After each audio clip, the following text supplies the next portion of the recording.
आकाशवाणी भोपाल से प्रस्तुत है प्रादेशिक समाचार। समाचारों के साथ मैं प्रशांत सेंगर। पहले मुख्य समाचार।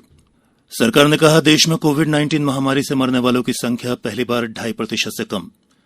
प्रदेश में कोरोना संक्रमितों की संख्या 22,000 से अधिक, 15,000 से अधिक लोग स्वस्थ होकर घर लौटे। केंद्रीय कानून और सूचना प्रौद्योगिकी मंत्री रविशंकर प्रसाद ने कहा, नागरिकों से संबंधित डेटा पर समुदाय और देश का अधिकार। और हमारी विशेष श्रृंखला अच्छी खबर के 54वें अंक में सुनिए कैसे लॉकडाउन में भी रेशम के कोकून ने बदल दी होशंगाबाद जिले के सैकड़ों किसानों की तकदीर। और अब समाचार विस्तार से। सरकार ने कहा है कि देश में कोविड-19 महामारी से मरने वालों की संख्या पहली बार 2.5% से कम हो गई है। स्वास्थ्य मंत्रालय द्वारा दी गई जानकारी के मुताबिक भारत में इस संक्रमण से मरने वालों की दर दुनिया में सबसे कम है। केंद्र और राज्यों में तथा केंद्र शासित प्रदेश सरकारों के प्रभावी प्रयासों के कारण ही ऐसा संभव हो पाया है। मंत्रालय ने कहा है कि प्रभावी कंटेनमेंट कार्य नीति, बड़ी संख्या में नमूनों की जांच और मानक क्लिनिकल मैनेजमेंट प्रोटोकॉल से ही मृत्यु दर में कमी हुई है।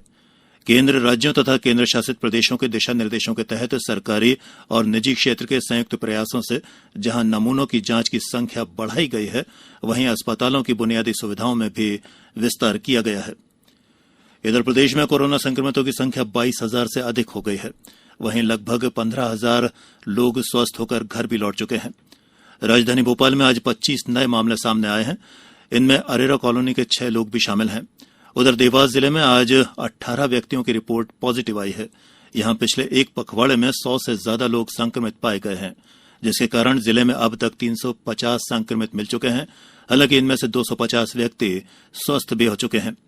जबलपुर में भी आज कोरोना संक्रमण के 6 नए मामले सामने आए हैं। इसके साथ ही यहां मरीजों की संख्या बढ़कर 785 हो गई है। जिले में 457 लोग स्वस्थ होकर घर भी लौट चुके हैं। वहीं मुरैना में आज फिर 103 कोरोना संक्रमित मिले हैं। अब यहां कुल मरीजों की संख्या 1,319 हो गई है। जिले में 912 लोग स्वस्थ होकर घर भी लौट चुके हैं। मंदसौर जिले में 28 नए कोरोना संक्रमित मिले हैं और 6 व्यक्ति स्वस्थ होकर घर लौटे हैं।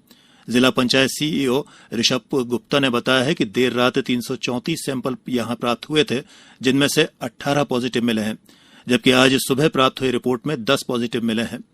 होशंगाबाद जिले के पिपरिया में भी आज 2 नए पॉजिटिव मिले हैं। इसके साथ ही यहां संक्रमितों की संख्या 3 हो गई है, जो कि एक ही परिवार से हैं।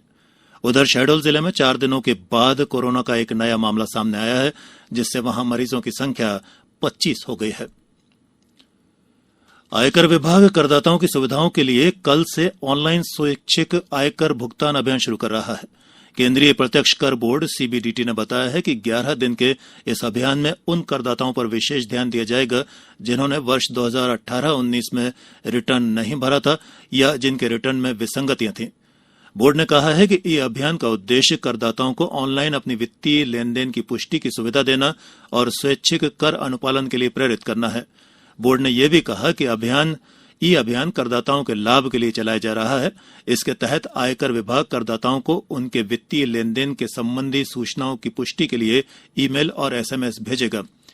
वित्त वर्ष 2019-20 के लिए आयकर रिटर्न भरने और संशोधित करने की अंतिम तिथि 31 जुलाई तय की गई है।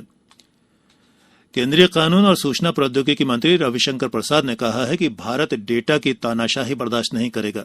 उन्होंने कहा है कि नागरिकों से संबंधित डेटा पर समुदाय और देश का अधिकार होता है और सरकार डेटा की संप्रभुता पर कभी भी समझौता नहीं करेगी। उन्होंने बताया कि केंद्र सरकार जल्दी ही डेटा के लिए सुरक्षा संबंधी कानून लाएगी। संसद की प्रवर समिति इस मामले पर विचार कर रही है। एक वर्चुअल सम्मेलन में कानून मंत्री ने कहा कि कोरोना वायरस महामारी से कार्य संस्कृति में बड़े बदलाव आए हैं। उन्होंने बताया कि भारतीय अदालतों में भी वर्चुअल सुनवाई शुरू हो गई है और उच्च न्यायालयों में अब तक इस प्रणाली में लगभग 1,75,000 मामलों पर सुनवाई हो चुकी है। वहीं निचली अदालतों ने भी 7,34,000 से अधिक मामलों पर वर्चुअल सुनवाई की है। ये समाचार आप आकाशवाणी भोपाल से सुन रहे हैं। हमारे समाचारों को अब आप कभी भी और कहीं भी अपनी सुविधा के अनुसार सुन सकते हैं। ये समाचार बुलेटिन यूट्यूब, ट्विटर और फेसबुक पर AIR न्यूज भोपाल पेज पर सुने जा सकते हैं। इसके अलावा आप हमारी वेबसाइट newsonair.com पर या AIR न्यूज ऐप पर भी समाचार सुन सकते हैं। ब्रेक के बाद एक बार फिर प्रादेशिक समाचारों में आपका स्वागत है। स्वास्थ्य मंत्रालय ने उन सभी आवासीय इकाइयों के लिए दिशा निर्देश जारी किए हैं जो अपने परिसर में छोटे पैमाने पर कोविड देखभाल केंद्र स्थापित करना चाहते हैं। दिशा निर्देशों में कहा गया है कि इन केंद्रों में मामूली लक्षण और संदिग्ध लक्षण वाले निवासियों के साथ साथ बिना लक्षण वाले संक्रमितों की देखभाल भी की जा सकेगी। दिशा निर्देशों के अनुसार ये केंद्र वरिष्ठ जन, 10 वर्ष से कम उम्र के बच्चों, गर्भवती और दूध पिलाने वाली माताओं और अन्य रोगों से ग्रस्त संक्रमितों के लिए नहीं होंगे। उन्हें समुचित रूप से कोविड अस्पतालों में ही भर्ती कराना होगा।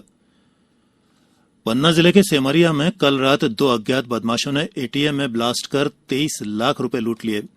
आरोपियों ने पहले सुरक्षा गार्ड को जगाया और फिर उसके सीने पर बंदूक अड़ाकर उसे बाहर कर दिया। बाद में डायनामाइट के जरिए एटीएम को तोड़ा और रुपए लूटकर फरार हो गए। इस संबंध में पन्ना के एसपी मयंक अवस्थी ने बताया है कि लुटेरों को गिरफ्तार करने के लिए नाकेबंदी की गई है और पुलिस मामले की जांच कर रही है। मुख्यमंत्री शिवराज सिंह चौहान ने 1857 की क्रांति के अग्रदूत मंगल पांडे की जयंती पर आज उनका स्मरण करते हुए उन्हें नमन किया है। श्री चौहान ने अपने एक ट्वीट में लिखा है कि देश के गौरव और सम्मान की रक्षा के लिए ब्रिटिश हुकूमत की बंदूकों के आगे अपना सीना अड़ा देने वाले 1857 की क्रांति के अग्रदूत मंगल पांडे की जयंती पर उन्हें कोटिशः नमन। हमारी विशेष श्रृंखला अच्छी खबर के 54वें अंक में अब आप सुनिए कैसे लॉकडाउन के मुश्किल दौर में भी रेशम के कोकून ने बदल दी होशंगाबाद जिले के सैकड़ों किसानों की तकदीर जाता है। लेकिन ये सुनने में जरूर आश्चर्यजनक लग सकता है कि लॉकडाउन के दौरान रेशम सैकड़ों आदिवासी परिवारों की रोजी रोटी का जरिया बन गया है और उन्हें आर्थिक रूप से सशक्त बनाकर आत्मनिर्भर बना रहा है।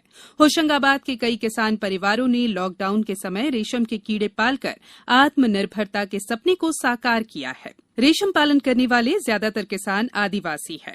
लॉकडाउन में किसानों ने करीब 25 किलो ककून एकत्रित कर 60 लाख रुपए तक कमाए, जिससे किसानों को लॉकडाउन के दौरान भी आर्थिक लाभ हुआ है। मैं ऊसा कुशवाहा ग्राम महंगो तहसील बनखेड़ी। लॉकडाउन के चलते रेशम की खेती से हमें समय पर रेशम विभाग द्वारा भुगतान किया जा रहा है और विभाग हमें समय पर मार्गदर्शन दे रहा है, जिससे मैं विभाग की बहुत बहुत आभारी रहूंगी। प्रकाश कुमार कुशवाहा विगत 6 वर्षों से रेशम की खेती अपनाकर 1 एकड़ खेती से 1 लाख रुपए से 2 लाख रुपए की आमदनी प्राप्त हो जाती है, जिससे मेरी एवं मेरे परिवार की आर्थिक स्थिति बहुत अच्छी हो गई है।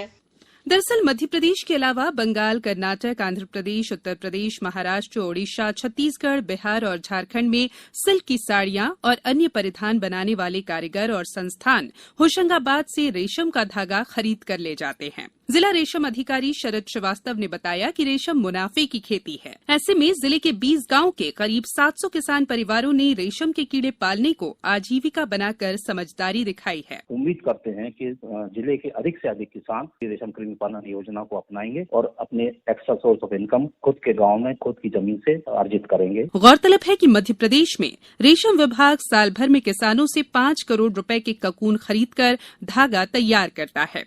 किसानों को भरोसा है कि यदि इस क्षेत्र पर ठीक से ध्यान दिया जाए तो देश रेशम उत्पादन के मामले में आत्मनिर्भर बन सकता है। होशंगाबाद से तनुज तिवारी के साथ समाचार कक्ष से मैं संयुक्ता बनर्जी।